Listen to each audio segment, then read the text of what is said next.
21 मे रोजी auto rickshaw चालकांचे राज्यव्यापी आंदोलन।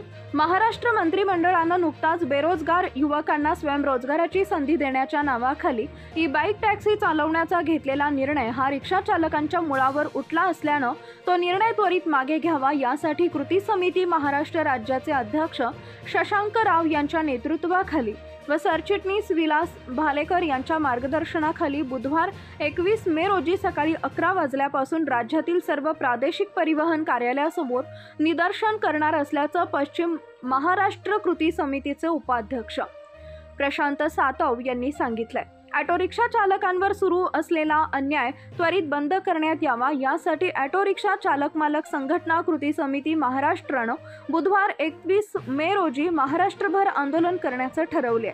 या अंतर्गत बारामती उपप्रादेशिक परिवहन कार्यालयासमोर ऑटो रिक्षा चालकांचे आंदोलनाच्या माध्यमातून निदर्शने करण्यात येणार आहेत। आपल्या हक्कासाठी आणि अन्यायाविरुद्ध आवाज उचलण्यासाठी बारामती, दौंड, इंदापूर येथील ऑटो रिक्षा चालक मालक संघटनांनी मोठ्या संख्येने या आंदोलनात आपल्या ऑटो रिक्षासह सहभाग घ्यावा असं आवाहन श्री प्रशांत नाना सातव यांनी केलंय। बारामती इथं होणाऱ्या या आंदोलनात दौंड ऑटो रिक्षा महासंघाचे अध्यक्ष प्राध्यापक डॉक्टर भीमराव मोरे यांचं मार्गदर्शन लाभणार आहे। DSP न्यूज लाईव्ह बारामती प्रतिनिधी सुधीर यादव।